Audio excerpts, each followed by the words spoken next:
प्रतिक्रिया ये है कि ये बरसों पहले हो जाना चाहिए था। आज आपने अगर सेना का जो अभी प्रेस ब्रीफिंग हुआ है उसमें आपने सुना, उन्होंने कहा कि पिछले 3 दशकों से इस तरह के कैंप, इस तरह की गतिविधियां पाकिस्तान के साइड से होती रही हैं। तो अगर आपके घर के मोहल्ले में कोई आपका पड़ोसी बैठकर आपके घर में कंकड़ फेंकता रहेगा, गोला बारूद फेंकता रहेगा, आग के गोले फेंकते रहेंगे, तो आप कब तक बर्दाश्त करेंगे? कभी ना कभी उसका उत्तर दिया ही जाएगा। और आज अगर ये उत्तर दिया जा रहा है तो पूरा देश उसके साथ खड़ा है। मेरा जनसुराज का अपना मानना है कि ये पहले होना चाहिए था, लेकिन अब जब हो रहा है तो इसको समुचित तौर पर किया जाए, इतनी ताकत से इसको खत्म किया जाए कि फिर से ये न पनपे। दूसरी बात, मीडिया को या जो दूसरे साथी हैं उनको थोड़ा धीरज दिखाना चाहिए।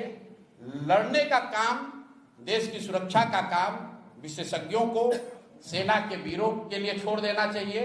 स्टूडियो में बैठकर नया नया सगुफा छोड़ने की जरूरत नहीं है।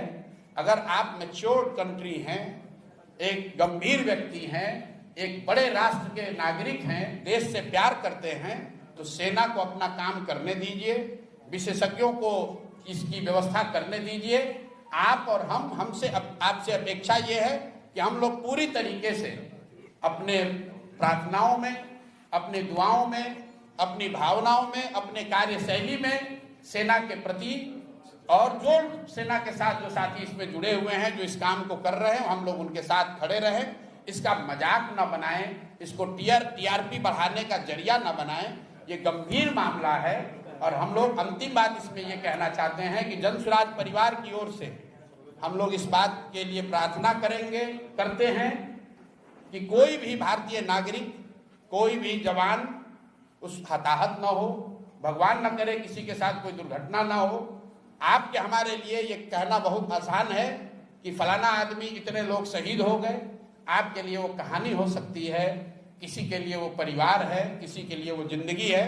तो हम लोग ये प्रार्थना करते हैं कि ये जो भी कार्रवाई चल रही है, इसमें भारत के लोगों का, जो साथी, जो यहाँ के वीर पुत्र, जो लोग लड़ रहे हैं या जिनको जो जिम्मेवारी दी गई है, जो जिम्मेवारी निभा रहे हैं, उनको, उनमें से कोई हताहत न हो, उनको कोई दुर्घटना के साथ दुर्घटना ना हो।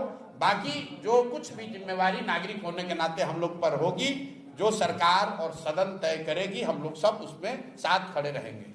इसी सवाल को आगे बढ़ाते हुए विपक्षी पार्टियां वो दिन गिनती कर रही हैं कि 13 दिन हो गए, 14 दिन हो गए, सरकार अटैक क्यों नहीं कर रही है? क्या किसी देश पर अटैक कर देना इतना आसान है? हम उदाहरण के तौर पर इजराइल और रसिया को देख रहे हैं। इजराइल, देखिए, मैं आपको मैंने पहले कहा कि ये समय नहीं है एक दूसरे पर छीटाकशी करने का। लड़ाई कोई पार्टी नहीं लड़ती है, न पक्ष वाली पार्टी लड़ रही है, न विपक्ष वाले लड़ रहे हैं। देश के बच्चे लड़ रहे हैं, इस देश के युवा लड़ रहे हैं। तो इस पर राजनीति नहीं कीजिए। देश के लोगों ने सदन में सरकार और विपक्ष दोनों को चुनकर भेजा है, दोनों को उनकी जिम्मेवारी दी गई है। लोकतंत्र में, संविधान में उनको साथ मिलकर जो देश की सेना कर रही है, जो विशेषज्ञ कर रहे हैं, उसके साथ हम लोग को खड़ा होना है।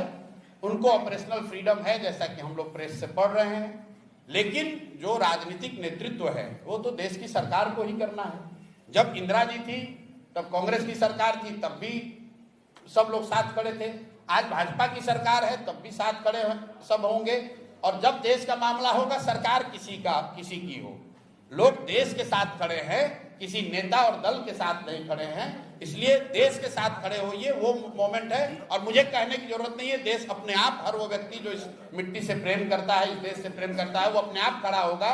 उसको किसी नेता के सलाह की जरूरत नहीं है। सर, आम जनता तो साथ में है,